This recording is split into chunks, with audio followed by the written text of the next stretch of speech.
San Marcos capítulo 1, por favor abran la Biblia. Gloria al Señor.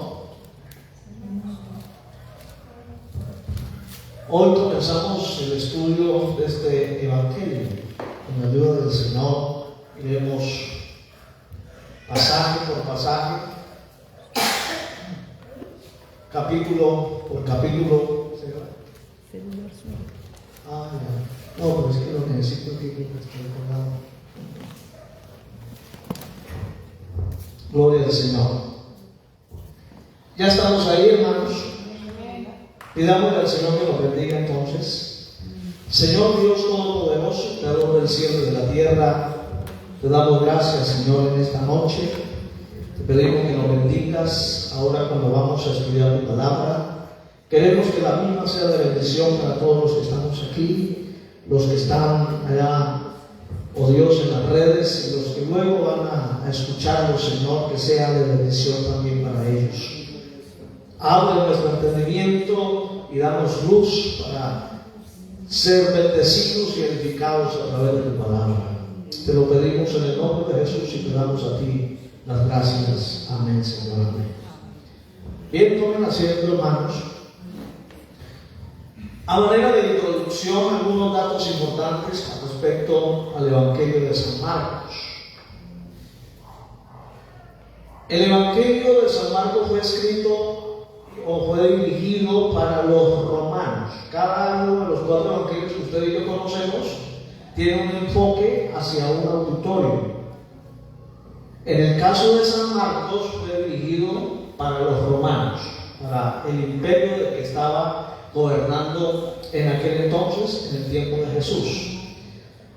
Y digamos que el enfoque de San Marcos, el propósito del evangelista Marcos, era presentarle a los romanos a Jesús como el rey que se hizo siervo. Ese fue el enfoque. Por eso vamos a mirar en Marcos no tanto a un predicador elocuente, aunque Jesús lo es, pero lo vemos más bien actuando. Lo vemos haciendo milagros, sirviendo a la gente, como el rey que se hizo siervo. El autor Marcos era hijo de una señora acomodada llamada María, y cuya casa fue el punto de encuentro de la iglesia primitiva. Eso lo encuentra usted en Hechos capítulo 12, versículo 12. Es decir que Marcos venía de una familia acomodada económicamente, y en la casa de Marcos se convirtió en un punto de encuentro donde la iglesia primitiva se desarrolló en el tiempo de los apóstoles. Para que usted sepa de qué Marcos estamos hablando, Marcos era sobrino o fue sobrino de Bernabé. En Hechos capítulo 12, verso 35. No sé si usted recuerda ese pasaje donde en el primer viaje misionero que se hizo con Pablo y Bernabé salieron a la obra misionera y se llevaron a Marcos. Pero Marcos allí, en el fragor del trabajo, los dejó solos, abandonó a su tío y abandonó al apóstol. Y luego en otro evento, en otro viaje, Bernabé quiso llevarlo nuevamente y Pablo dijo: no, ese de verdad aquí no lo quiero conmigo. Sin embargo, hermanos, cuando usted lee por allá la epístola a Timoteo, cuando Pablo está en Roma, preso, habla de Marcos, ¿sí? De este Marcos. Y Pablo le dice a Timoteo que se lo trajese porque era de bendición para Pablo. Alabado sea el Señor. Así que Marcos, de alguna manera, es tipo de aquella persona que siempre hay una segunda oportunidad, pero Marcos la aprovechó. Al menos con respecto al apóstol Pablo, terminó siendo un colaborador fiel del apóstol San Pablo. Marcos fue el primero de los evangelios en escribirse.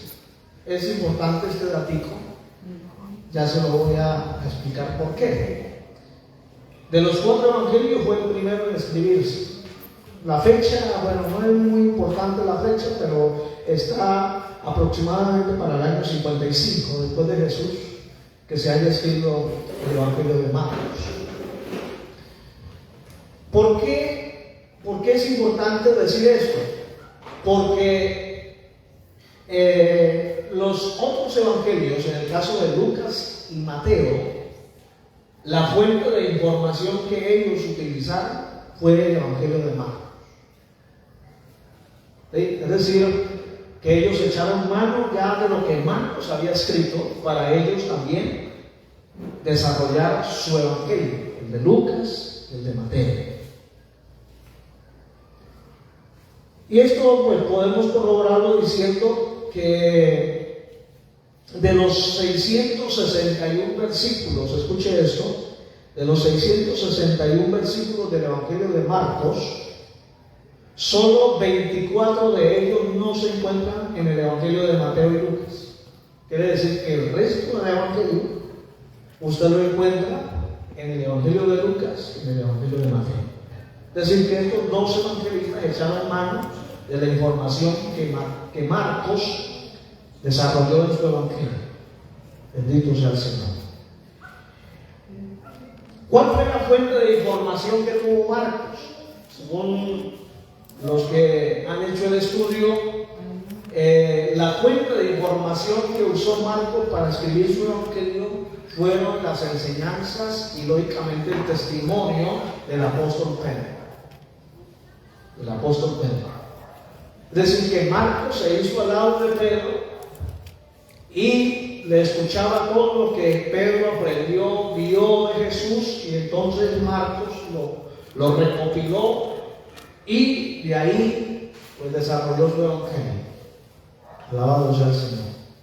Está claro hasta ahí, ¿verdad? Son datos simplemente a manera de introducción, pero que es importante tenerlos en cuenta. En Marcos vemos a Jesús activo y laborioso.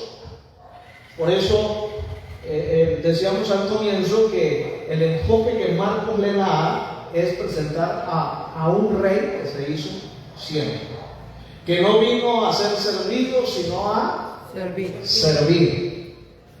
Entonces lo vemos en el libro de Marcos activo y laborioso. Te va a encontrar repetidas veces la expresión enseguida o inmediatamente. ¿Sí? Inmediatamente después de que oró en el monte, fue y hizo otra labor. En fin, así, esa es la expresión que usted la va a encontrar repetidas veces en el Evangelio de Marcos, y eso habla de que Jesús estuvo muy activo, al menos en lo que Marcos quería presentar de Jesús. Bendito sea el Señor. Y es que eso habla, hermano, de lo que es Dios. Dios, desde el comienzo, ha sido activo. En el principio creó Dios los cielos y la tierra. Dios siempre estuvo activo y está activo.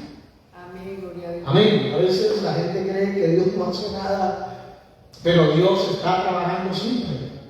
Y Jesús lo dijo: mi Padre y yo trabajamos. Y Él trabaja. Aunque a veces no lo veamos, aunque a veces no sintamos que Él está haciendo algo, pero siempre Él está trabajando, a veces por debajo del cuerda, a veces en el silencio, en el secreto, pero Dios está haciendo siempre su buena obra a favor de nosotros los hombres y mucho más a favor de la iglesia. Amén. Alabado sea el Señor. Esto sería manera de introducción. Y un datico más, hermano. Los evangelios no son una ficha biográfica de Jesús. Es decir, no se puede considerar netamente como una biografía, pero tampoco podemos decir que no contengan datos biográficos. Alguien dijo que los evangelios eran una biografía teológica de Jesús. Amén. Es decir, literariamente no se pueden considerar los evangelios como una biografía, porque los evangelios omiten muchos detalles de la vida de Jesús. De hecho, la niñez de Jesús pasó por ahí. Usted lo ve que Jesús nace, aparece a los 12 años y luego aparece a los 30 años bautizándose. Y entonces, ¿qué pasó en toda esa etapa de la niñez, en toda esa etapa de la adolescencia? los evangelios lo ubican. Por eso no se puede decir que literalmente los evangelios sean una biografía, pero sí contienen datos biográficos teológicamente hablando, porque estamos hablando de Jesús, el Hijo de Dios. Alabado sea el Señor. Bien, vamos a comenzar y hoy vamos a mirar los primeros 8 versículos y vamos a verlo desde el punto de vista del Evangelio del Rey. ¿Cómo comienza Marcos? Marcos comienza presentando a Juan el Bautista, bautizando en el río Jordán. Así comienza su Evangelio. Ni siquiera comienza, alabado sea el Señor, con la persona de Jesús, pero sí hablando de él. ¿Sí? ¿Cómo comienza, hermano? Y aquí ya nos adentramos a mirar el texto como tal. El primer versículo dice: principio del Evangelio de Jesucristo. Principio del Evangelio. Este es el comienzo del Evangelio. Escuche eso para que podamos entrar en contexto. ¿Qué es un Evangelio? Es una pregunta que nos tenemos que hacer. ¿Por qué? Porque cuando no tenemos la información correcta pensamos que el Evangelio siempre fue de corte religioso y espiritual. Y resulta que en los tiempos de los romanos, un evangelio era una noticia que traía gozo. Otra traducción lo dice que un evangelio son buenas nuevas, buenas noticias.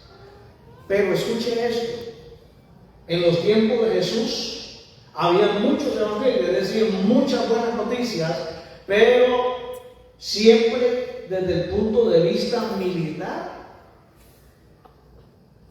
y político. Nunca un evangelio era utilizado desde el punto de vista religioso. ¿Sí me van a entender, hermano?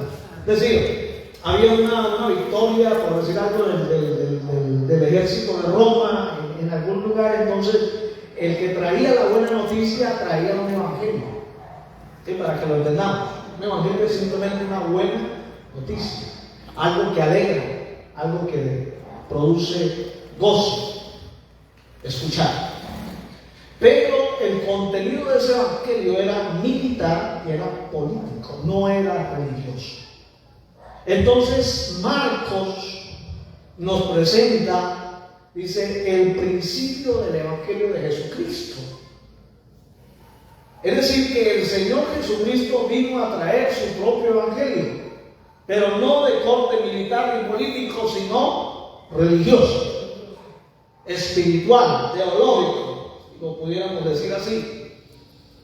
Era la buena noticia de Dios para el hombre. Ahora la pregunta es: ¿el evangelio del Señor Jesucristo trae gozo, trae alegría?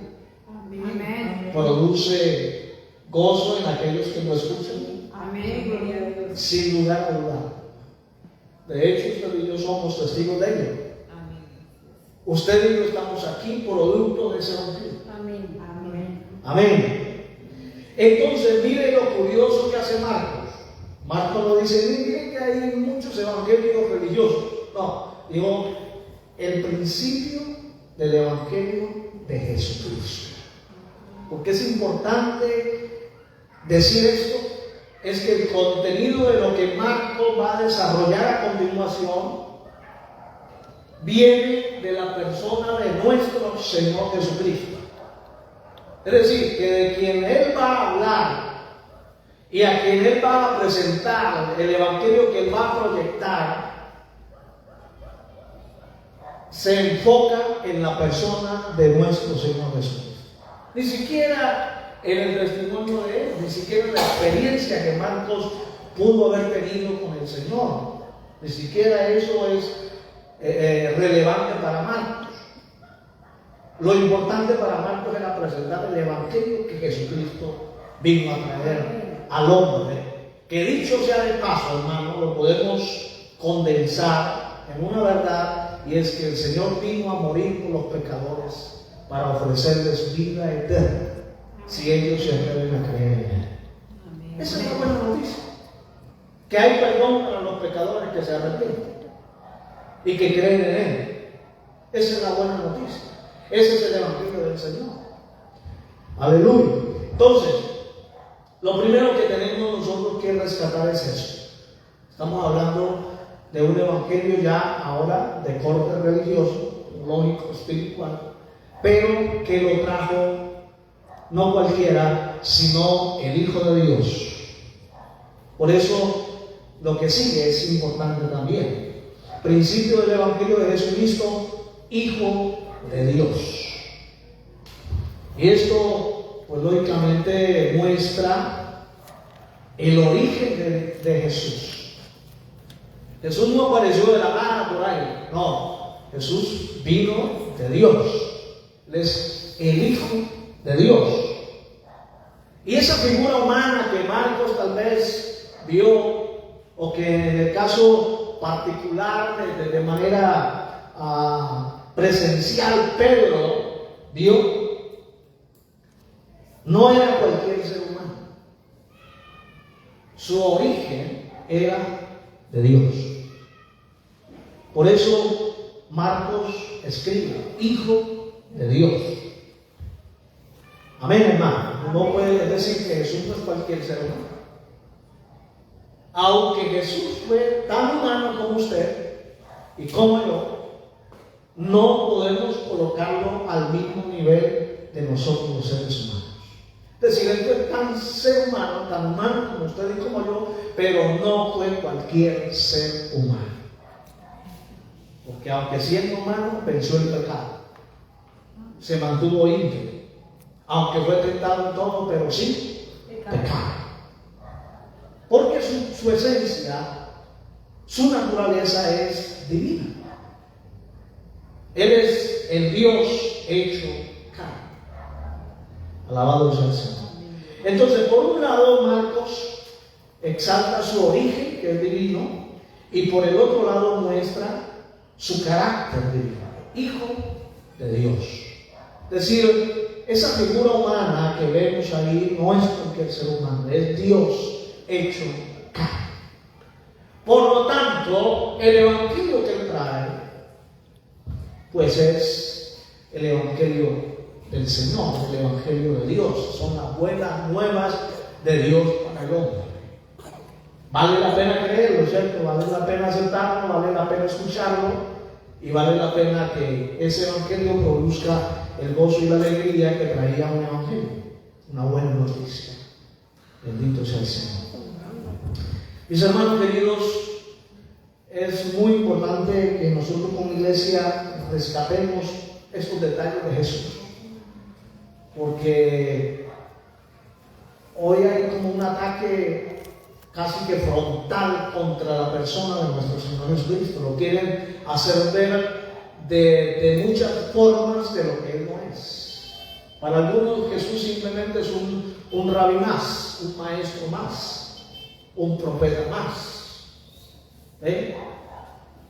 Y claro que Él es un maestro inigualable, nadie lo puede igualar a Él.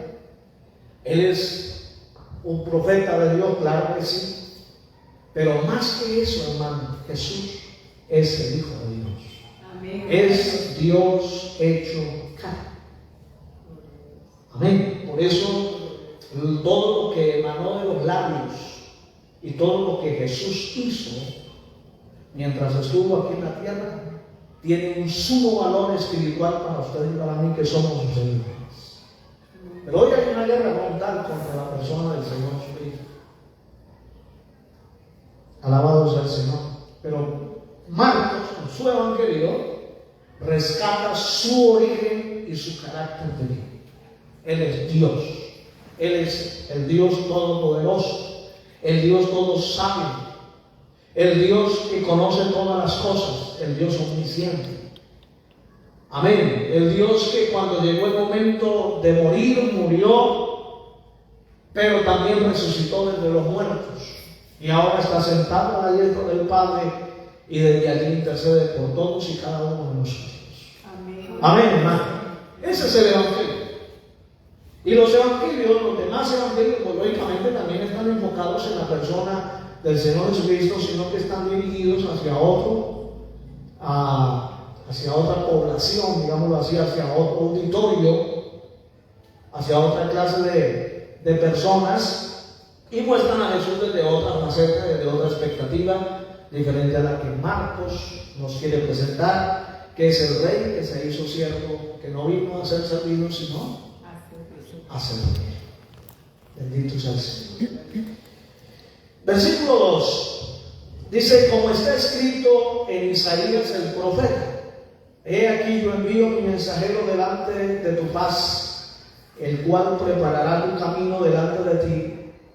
Verso 3: voz del que clama en el desierto, preparad el camino del Señor, enderezad sus sendas. Aquí Juan quiere presentar el que abrió el telón para que Jesús saliera al escenario. Y en este caso está hablando de Juan el Bautista. Pero ese Juan el Bautista, lógicamente, les va a hacer recordar al pueblo de Israel que lo está escuchando, que él venía en el carácter del profeta Elías. Y para esto sí tendremos que ir a Malaquías capítulo 3 para corroborar que ahí está precisamente, esa es la referencia que nos da para leer lo siguiente. Malaquías 3:1 dice: he aquí yo envío mi mensajero, el cual preparará el camino delante de mí, y vendrá súbitamente a su templo el Señor a quien vosotros buscáis, y el ángel del pacto a quien deseáis vosotros, he aquí viene, ha dicho Jehová de los ejércitos. Ese lógicamente pues representa al profeta Elías. ¿Y por qué el profeta Elías? Porque digamos que el profeta Elías fue uno de los profetas más recordados del Antiguo Testamento para el pueblo de Israel. Elías representa ese profeta que desafió en algún momento todo aquel arsenal religioso que gobernaba el reino en aquel entonces. Recuerde usted que cuando Elías hizo su presencia y desarrolló su ministerio, estaba el rey Acab y su esposa Jezabel. Y había todo un sistema religioso creado por ellos, sobre todo por Jezabel, que adoraban a Baal. Entonces Elías aparece en escena y hace un desafío tremendo y le demuestra al pueblo quién es el rey de Israel, quién es el Dios de Israel. De hecho, Elías significa el rey de Israel. ¿Ven? El nombre de Elías significa eso, que Dios es el rey, que Dios es el rey de Israel. Y bueno, usted sabe todo el contexto histórico. Alabado sea el Señor. Entonces, mire, ¿qué sucede aquí? Recuerde que el último profeta que apareció había aparecido 400 años antes de que el Señor viniera. 400 años de silencio profético, así se llama en términos teológicos. Hubo un silencio después, bueno, de Malaquías, digámoslo así, hermano, de Malaquías a Mateo, hay 400 años de silencio profético. Es decir, que durante 400 años no hubo profeta de Dios. No hubo profeta de Dios, hasta que aparece Juan el Bautista como profeta de Dios. ¿Cuál era la labor de Juan el Bautista? Ya dije, hermano, abrir el telón y presentar a Jesús como el Mesías. En el Evangelio de Juan, Juan el Bautista presenta a Jesús como el Cordero de Dios que quita el pecado del mundo. Así lo presenta. Alabado sea el Señor. Y entonces es el que da el mensaje. Después de mí viene otro mayor que yo. ¿Qué queremos rescatar de esto, hermano? Y es que después de 400 años de ausencia de profeta, aparece Juan el Bautista con un mensaje particular, porque este profeta traía un mensaje, que ya lo vamos a mirar, traía un mensaje particular y con unas características que lo identificaban con el profeta Elías, que vamos a mirar ahorita en los versículos que siguen. Aleluya. Entonces, hermano, yo creo que usted tiene muy claro, digamos que el contexto en el que Juan el Bautista aparece. ¿Quiénes son los papás de Juan el Bautista? ¿Cierto? Zacarías y Isabel. Isabel era hermana de María, la madre de Jesús. Por eso Jesús y Juan el Bautista son primos hermanos. Juan el Bautista, 6 meses mayor que Jesús. Alabado sea el Señor. Y por eso cuando Jesús aparece y le dice a Juan que lo bautice, Juan le dice, no, antes usted es el que me debe bautizar. Pero Jesús persuade a Juan que lo tiene que hacer porque hay una razón de ser, pero eso lo vamos a mirar cuando lleguemos allá al bautismo de Jesús. Hay un propósito detrás de que Jesús se hizo bautizar, pero eso es tema de la próxima clase. Alabado sea el Señor. Entonces vamos a mirar las características de Juan el Bautista. Versículo 3. Dice: voz del que clama en el desierto, preparad el camino del Señor y enderezad sus sendas. Bautizaba a Juan en el desierto y predicaba, permítame, está en el versículo 6. Dice: y Juan estaba vestido de pelo de camello y tenía un cinto de cuerno alrededor de sus lomos y comía langostas y miel silvestre. ¿A quién le recuerda esa manera de vestir?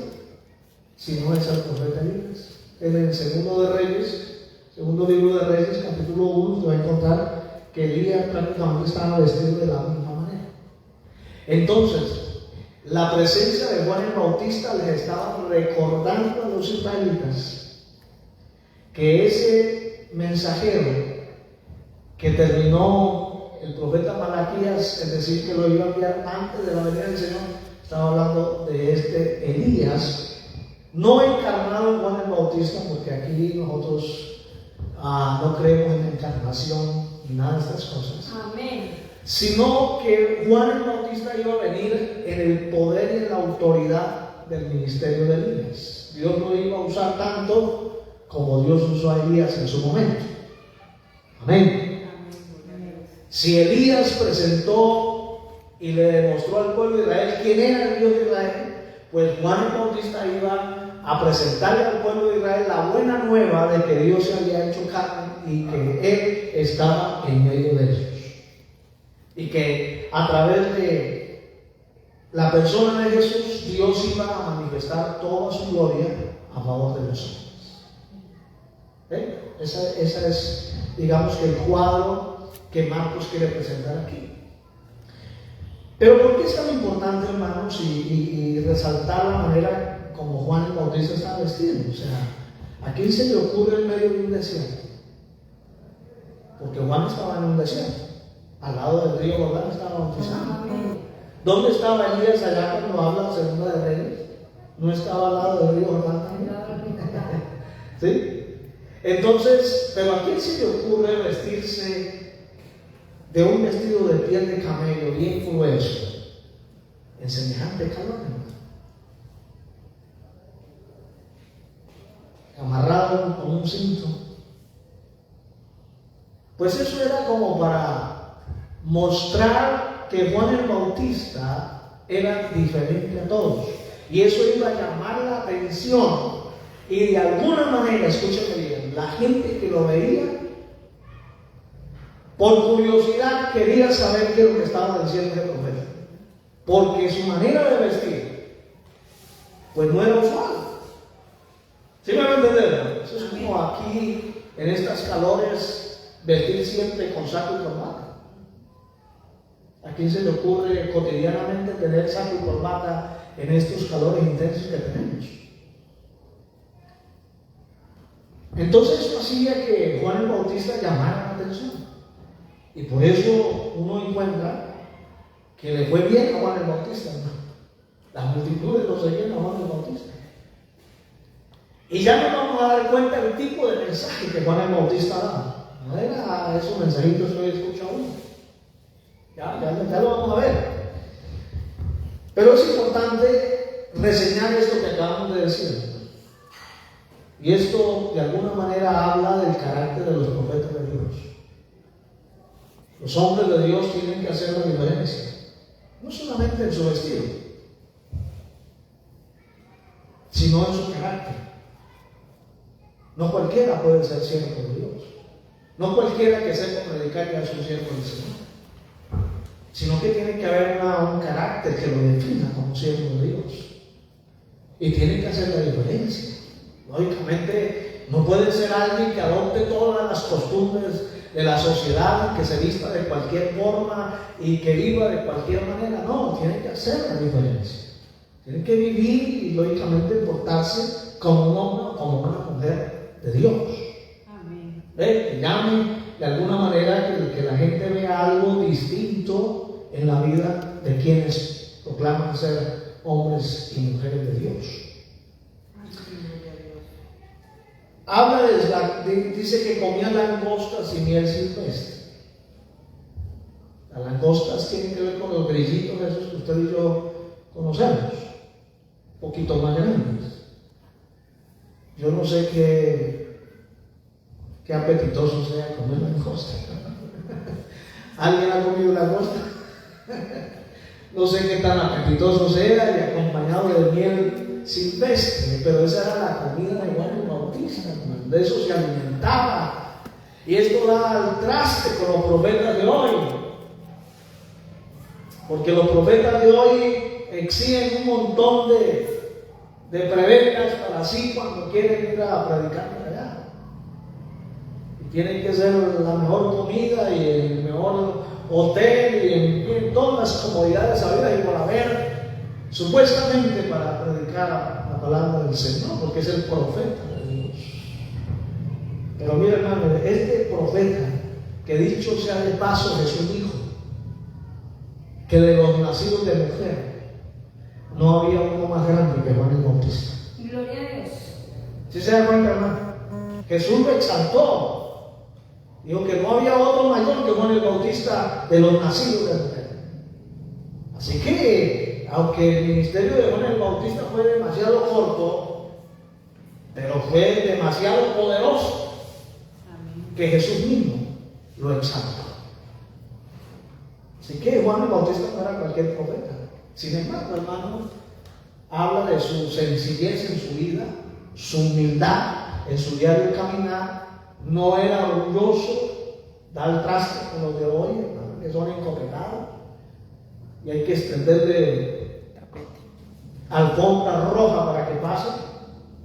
Y hay que besarles a veces el anillo, la mano, el pie, de todo. Esos son los profetas de hoy, hermano. No, mi hermano querido, eso da el traste con los verdaderos profetas de Dios. Juan Bautista marcó la diferencia en medio de una cultura lógicamente déspota y orgullosa.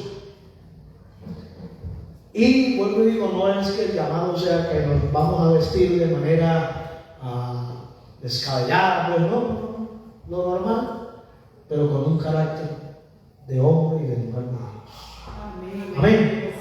Entonces, su comida, su alimentación, pues habla de su sencillez, de su ausencia completa de orgullo y de vanidad humana. Ese debe ser el profeta de Dios. Bendito sea el Señor. Yo creo que si Juan el Bautista estuviera en nuestros días, con toda la autoridad y con toda la libertad, le daría una palera más de uno, hermano. Porque, mire, lo digo así de crudo. Hoy muchos de los que son grandes, ¿saben por qué? a costilla de Jesús. Son famosos no porque ellos tengan algo que dar, sino porque Dios en su misericordia les ha dado algo para dar. Y son famosos.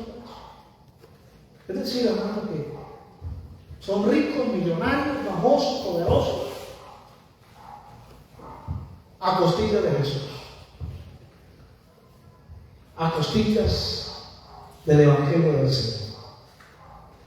Y eso es deshonroso, hermano, es deshonroso, porque la esencia de la predicación no es mostrarnos nosotros los predicadores, ni que la gente diga, uy, qué predicador, qué esto, lo otro, sino que conozcan a Jesús.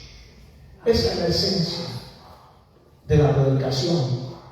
Y el profeta y el hombre de Dios deben proyectar su mensaje, no para que la gente lo elogie a él, sino para que conozca y se enamore de Jesús. Amén. Bendito sea el Señor. Bien, eso tiene que ver con las características de Juan el Bautista. O sea, un hombre ordinario, un hombre fuera de serie, salido pues digamos que de la, ¿cómo llamaríamos, hermano? Del entorno. Del entorno de la Comodidad. ¿ah? De la comodidad. De la comodidad de su sociedad, que lo hizo distinto a todos y que le recordaba al pueblo de Israel el mensaje y el ministerio del gran profeta Elías del Antiguo Testamento. ¿Cuál fue su mensaje? Mira, hermano, que Juan el Bautista no dio cualquier mensaje. Recuerda que Marco está diciendo, mire, este es el comienzo del Evangelio de Jesucristo. Y comienza presentando a Juan el Bautista como el precursor, como el que vuelve y digo, le abre el telón y presenta a Jesús. Y Juan el Bautista como profeta traía un mensaje, es decir, traía un evangelio también, una buena noticia. Pero vamos a mirar de qué se trata. Versículo 4 dice, bautizaba a Juan en el desierto y predicaba el bautismo de arrepentimiento. Yo quiero decir algo acá. El bautismo era digamos, un protocolo que usaban los líderes de aquel entonces. Inclusive los filósofos griegos como Sócrates, Platón, Aristóteles y entre otros, ellos bautizaban a sus discípulos. Es decir, que el bautismo no fue exclusivo de Juan el Bautista. No fue que Juan el Bautista lo trajo y lo incorporó en la sociedad del pueblo de Israel. No, eso era una costumbre, era un protocolo que se hacía para el discípulo afianzar su fe y su convicción frente a su maestro. Pues Juan el Bautista, lógicamente, bautizaba a quienes lo seguían, pero era un bautismo acompañado de arrepentimiento. Y de aquí parte, este es el comienzo de la predicación del Evangelio. Yo no puedo presentar a un Dios de amor que lo entregó todo para que el hombre sea salvo si yo no llevo a ese pecador a que se arrepienta.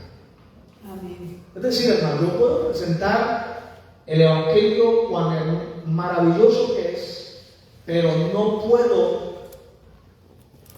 descartar y sacar de la esencia del Evangelio el arrepentimiento, porque ese es el camino que nos lleva a la salvación. Amén. ¿Me hago entender, hermano? Para que alguien pueda acceder a lo que el Señor nos ofrece, a la salvación y a la vida eterna, tiene que comenzar con el arrepentimiento. Entonces Juan el Bautista dice, venga, que yo lo voy a bautizar, pero antes de meterlo al agua, ustedes se tienen que arrepentir. Ustedes tienen que reconocer que son pecadores, que ustedes han violado la ley de Dios. Porque ¿de qué me sirve bautizarlos si saco un incrédulo meto un incrédulo y lo saco mojado. No hay ninguna diferencia. ¿Ve? Entonces, para que el bautismo surta el efecto positivo, pues tiene que haber arrepentimiento. Amén, hermano. Esto lógicamente descarta la práctica del bautismo de los niños. Nosotros no bautizamos a los niños porque ellos, pues a conciencia, no tienen, digamos que la claridad de que todavía son pecadores. No tienen la conciencia de que son pecadores. Son inocentes. Hasta cierta edad, claro está. De ahí para adelante ya son personas conscientes de lo que hacen. Por eso nosotros pues, bautizamos ya, dependiendo de las circunstancias, a personas que tengan esa conciencia de arrepentirse, de que son pecadores, de que le han fallado a Dios y de que piden perdón a Dios. Y predicaba el bautismo de arrepentimiento para perdón de pecados. Nadie puede ser perdonado sin arrepentimiento. Cabe preguntarnos ahora, hermano, ¿qué es arrepentimiento entonces? ¿Qué es arrepentimiento? ¿Ve? Es el sentir dolor porque le hemos fallado a Dios, porque hemos quebrantado sus leyes, porque hemos transgredido sus mandamientos. Pero a su vez ese dolor, ese peso de conciencia que cargamos, nos lleva a cambiar de rumbo. Y ahí es donde entra esa palabra que ustedes y yo utilizamos mucho, que es la conversión. Nos convertimos.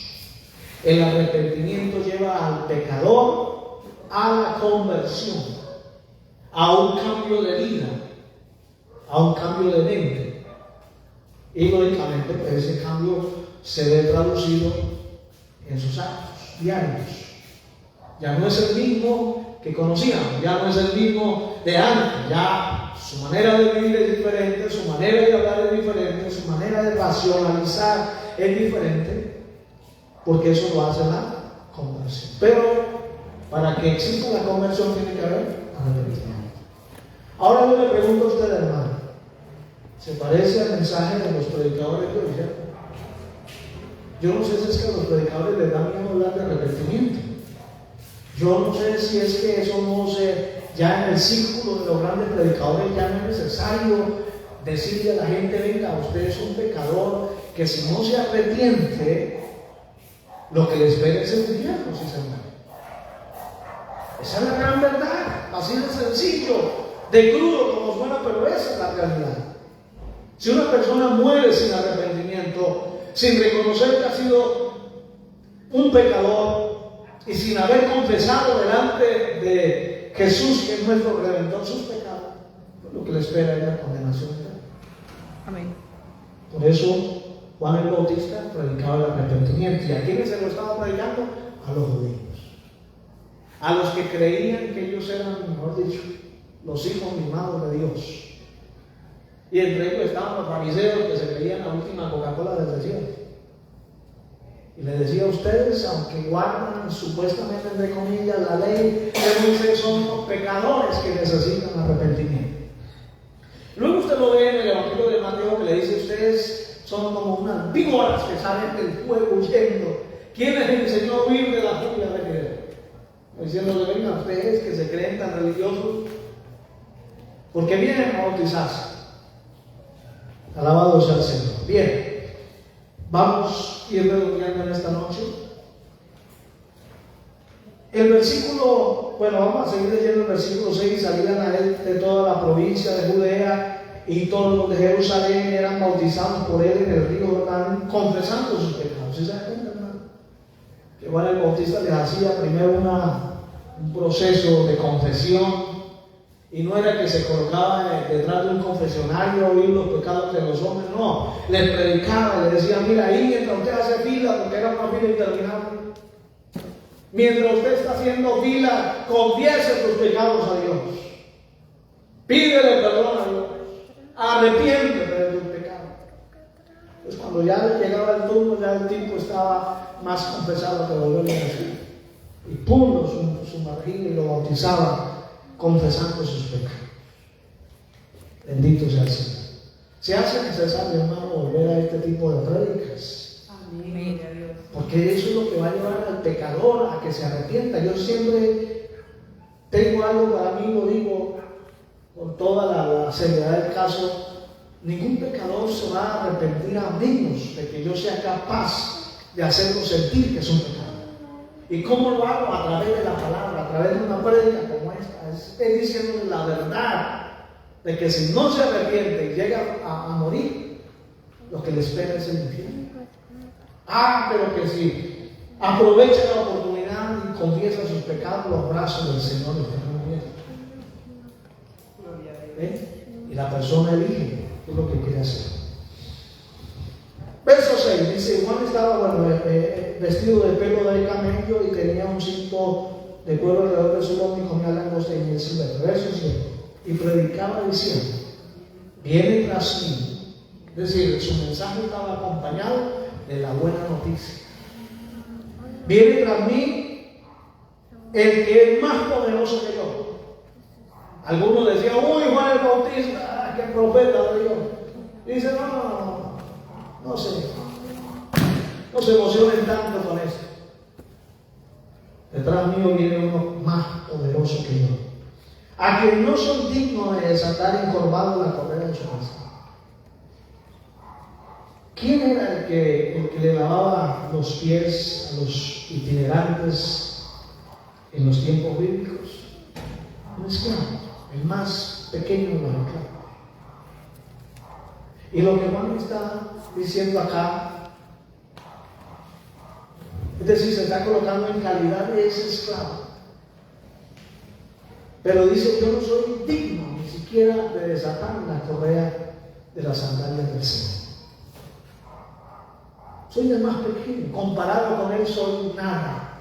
Bendito sea el Señor. Mira el carácter de Juan el Bautista. Usted escucha el mundo diciendo: es que yo soy siervo de Dios. Y ojo, y hay del que se mete con el siervo de Dios. Y hay gente que se cree intocable, gente que no acepta observación alguna, porque se creen, por dicho, los privilegiados. Y hay otros que son más descarados y descabellados, que se atreven a darle órdenes a Dios, y es que le ordenan a Dios, porque es que yo soy tu siervo. Y es que, hermano, la palabra siervo no es otra cosa que esclavo. Cuando usted ve las epístolas, Pablo se identifica como el siervo del Señor, como el esclavo del Señor. Pero hoy ese término siervo del Señor lo han, mejor dicho, elevado y lo han sobremencionado y creen que mejor dicho, son los hijos mimados de Dios, los intocables. Mi hermano querido, Juan el Bautista es ese prototipo del profeta que lo que le interesa es mostrar al que está detrás de él.